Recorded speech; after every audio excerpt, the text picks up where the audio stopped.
everyone, welcome back to the channel. So here I am Charu and I will be delivering my lecture today on the topic limit test. ठीक है, तो हम limit test पढ़ने वाले हैं और हम ये जानने वाले हैं कि लिमिट टेस्ट होता क्या है और कुछ कुछ केसेस यानी कि कुछ कुछ एग्जांपल्स के साथ भी हम उसे डिस्कस करने वाले हैं. तो शुरू करें. ओके, तो लिमिट टेस्ट होता क्या है, स्टार्टिंग हमारी यहाँ से होती है. जैसे कि हमेशा बोलती हूँ कि वर्ड में से ही पता चलता है कि वो एक्चुअली है क्या. तो लिमिट टेस्ट को अलग अलग तोड़ दिया, लिमिट और टेस्ट. ठीक है, अलग अलग तोड़ क्या दिया, हालांकि दोनों अलग अलग ही वर्ड्स हैं बट उनको इकट्ठा रख के हमने एक प्रॉपर टर्म बनाई है. तो वो टर्म कैसे बनाई? लिमिट का मतलब क्या होता है कि वो वैल्यू या फिर वो अमाउंट जहाँ तक हम उस सब्सटेंस को एक्सीड कर सकते हैं. जैसे हमें पेरेंट्स कहते हैं ना कि इस अपनी लिमिट से बाहर मत निकलना. तो लिमिट क्या होता है? बेसिकली वो दरिया या वो दरार होती है कि इससे आगे अगर आप गए तो आपकी पिटाई होने वाली है. वैसे सेम एज दैट, जब कोई भी सब्सटेंस हमारे मेडिसिन के अंदर उस एक्सेस अमाउंट से ज़्यादा हो जाता है तो वो क्या टर्न कर जाता है? इम्प्योरिटी. और जब तक नहीं टर्न करता तो वो लिमिट में ही आता है, यानी कि वो अवॉइड भी कर सकते हो आप. ठीक है, that is basically limit. Test मतलब टू एग्जामिन और इन्वेस्टिगेट. अब मान लो आपने लिमिट क्रॉस कर ली. ठीक है, एक नॉर्मल टर्म में लेके चलती हूँ कि आपने लिमिट क्रॉस कर दी, आपने घर में उल्टे उल्टे काम कर दिए. लेकिन जब तक वो चीज़ टेस्ट नहीं हुई, यानी कि जब तक आपके घर वालों को पता नहीं चला कहीं ना कहीं से, तब तक वो क्या हुआ कोई फर्क नहीं पड़ता.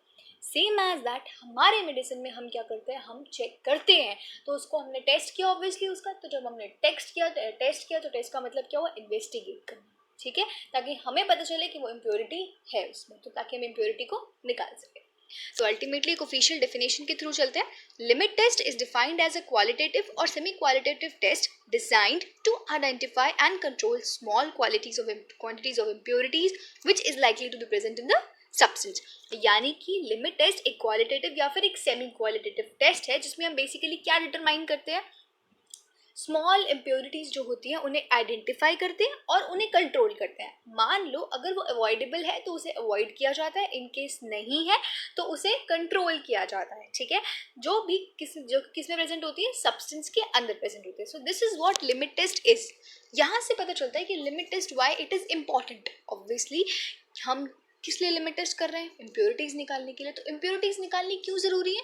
बिकॉज वो हार्मफुल होती हैं.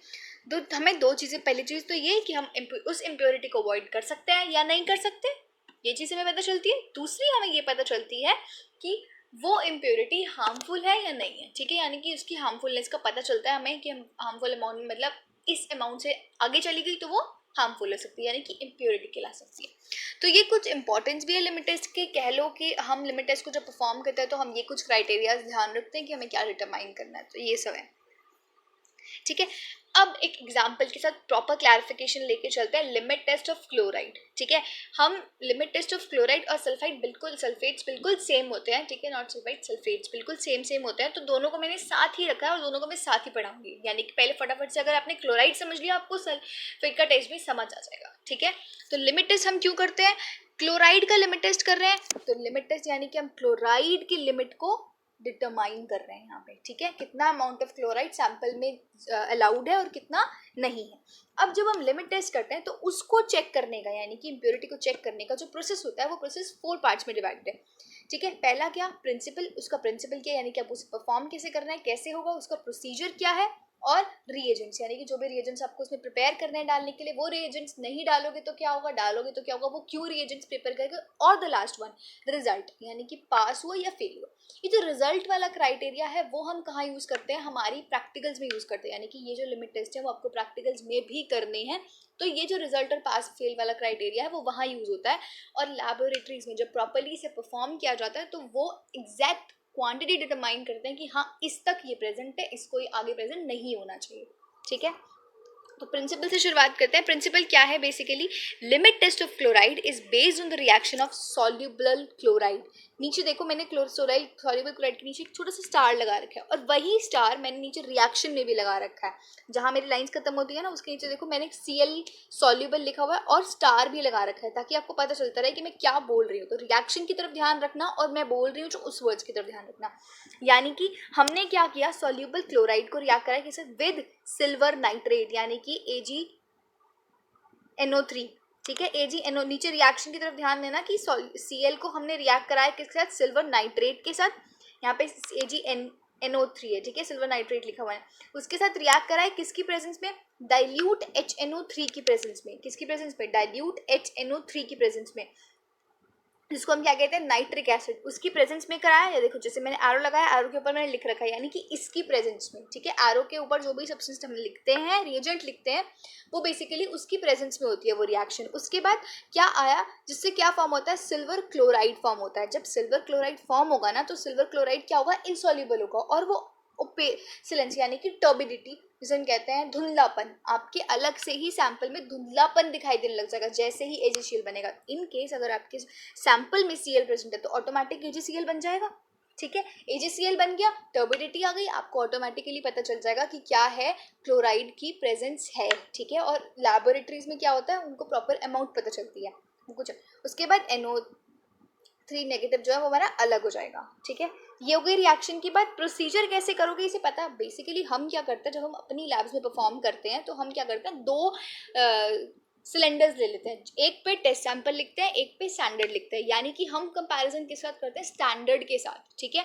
तो हम जो हमें सैंपल दिया जाता है वो डालते हैं हमारे टेस्ट सॉल्यूशन में, और जो नॉर्मल स्टैंडर्ड अमाउंट है वो डलता है स्टैंडर्ड वाले सैंपल में। उसके बाद सेम प्रोसेस चलता है, दोनों में सेम ही चीज़ें ऐड करोगे, नाइट्रिक ऑक्साइड ऐड कर दिया, उसको डाइल्यूट कर, दोनों सेम है, डाइल्यूट 50 ml से उसको, this is NC's Nessler cylinder, जो भी आप यूज़ करने वाले उसको नेस्लर सिलेंडर कहते हैं। तो उसको 50 ml तक आपने डाइल्यूट कर दिया, फिर उसमें AgNO3 डाल दिया, उसको असाइड रख दिया 5 मिनट के लिए। ऑटोमेटिकली आपके जो आपका सैंपल होगा, उस टेस्ट सैंपल, क्योंकि स्टैंडर्ड में तो ऑब्वियसली प्रेजेंट है, वो अलग से शो होगा, लेकिन आपके टेस्ट सैंपल के अंदर क्या होगा, टर्बिडिटी ऑब्जर्व होगी, और ये टर्बिडिटी आपको बेसिकली बताएगी कि आपका जो रिजल्ट है वो पास होगा या नहीं होगा, क्योंकि जितनी टर्बिडिटी आपके सैंपल सॉल्यूशन में है उतनी टर्बिडिटी भी या फिर उससे कम भी चल सकती है, तो आप टेस्ट को पास कर जाते हो। लेकिन अगर उससे भी ज़्यादा टर्बिडिटी, यानी कि क्या है, इम्प्योरिटी की प्रेजेंस है, इम्प्योरिटी की प्रेजेंस उससे ज़्यादा, तो क्या हो गया, आपका टेस्ट क्या हो गया, फेल हो गया। सो दिस इज हाउ हम रिजल्ट्स का पता लगाते हैं। ये तो मैंने यहाँ बता दिया। अभी पहले रिएजेंट की, जैसे हमने प्रोसीजर में बात करी थी मैंने पहले, कि पहले प्रिंसिपल पढ़ेंगे, फिर प्रोसीजर पढ़ेंगे, फिर उसके बाद अब रिएजेंट्स पढ़ लेते हैं।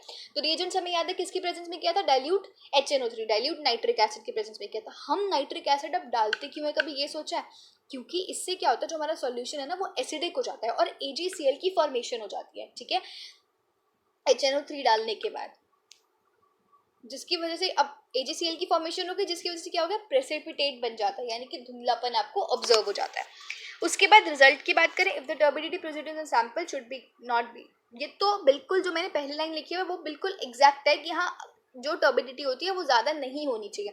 लेकिन हम जो परफॉर्म करते हैं, क्योंकि हमें नहीं पता हमारे सैंपल में आपकी टीचर ने आपको क्लोराइड दिया है या नहीं दिया, तो उस बेसिस पे जो हम लिख रहे हैं, अगर लेस है तो पास हो जाएगा आपका रिजल्ट, और अगर कम है टर्बिडिटी, मतलब उसकी ज़्यादा है स्टैंडर्ड सॉल्यूशन से, तो वो क्या हो गया, फेल हो जाएगा टेस्ट। उसके बाद ये सब मैंने बता दिया कि ऑब्जर्वेशन रिजल्ट, लेस और मोर जो भी आपका आया, आप उस बेसिस पे अपने रिजल्ट लिखते हो, किस बेसिस पे, प्रैक्टिकल वाले क्वेश्चंस में जो आपका प्रैक्टिकल में कराते हैं उसमें।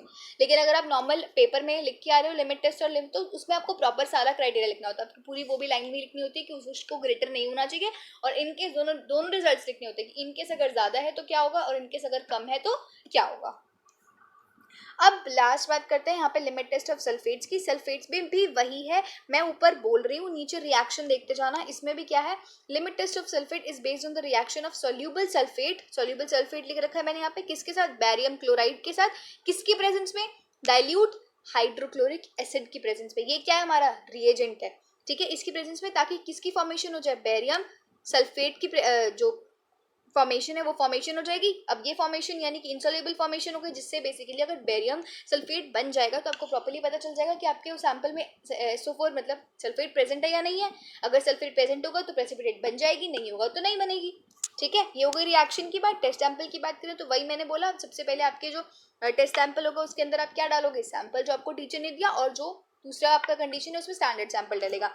फिर उसके बाद 2 ml ऑफ जो हमारा रिएजेंट है उसको हम ऐड करेंगे, उसको 45 ml तक डाइल्यूट कर देंगे अपने नेस्लर सिलेंडर को।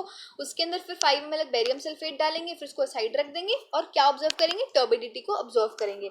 रिएजेंट की बात करें, जैसे जैसे हम चल रहे थे, तो रिएजेंट कौन सा हमने यूज़ किया, डाइल्यूट HCl यूज़ किया। क्यों यूज़ किया, बिकॉज डाइल्यूट HCl जो है ना वो रिएजेंट में एसिड रेडिकल्स को क्या करता है, प्रिवेंट करता है, जिसकी वजह से क्या होता है, बेरियम क्लोराइड की फॉर्मेशन होती है। तो इनकेस अगर with barium, sorry, acid radicals को बेरियम क्लोराइड की प्रेजेंस, मतलब बेरियम क्लोराइड जो होता है उसमें एसिड रेडिकल्स बनने नहीं देता, प्रिवेंट कर देता है उसको, ताकि किसकी फॉर्मेशन हो जाए, बेरियम सल्फेट की। ऑटोमेटिकली हमें बेरियम सल्फेट बनाना है ना, तो उसकी प्रेजेंस। और उसमें क्या कहते हैं, लिमिट टेस्ट ऑफ क्लोराइड में क्या बनाते हैं हम, सिल्वर क्लोराइड बनाते हैं, ठीक है, उसकी प्रेजेंस के लिए। उसमें हम डालते हैं नाइट्रिक एसिड, इसमें हम डाल रहे हैं HCl। ये तो बात हो गई। उसके बाद हमने डाला बेरियम सल्फेट रिएजेंट। ये भी रिएजेंट हम क्यों डालते हैं, क्योंकि हमें चाहिए होता है बेरियम क्लोराइड, तो बेरियम क्लोराइड की प्रेजेंस होती है किसके अंदर, बेरियम सल्फेट रिएजेंट के अंदर ही। रिजल्ट एज सच बता दिया, ये तो नॉर्मल रिजल्ट है, जो पहली लाइन लिखी हो, the turbidity should not be greater than in this than the standard solution. दोनों रिजल्ट्स बता दिए कि अगर लेस होगी तो क्या होगा, पास हो जाएगा, ऑब्वियसली स्टैंडर्ड सैंपल से कम होनी चाहिए, और अगर मोर होगी तो क्या हो जाएगा,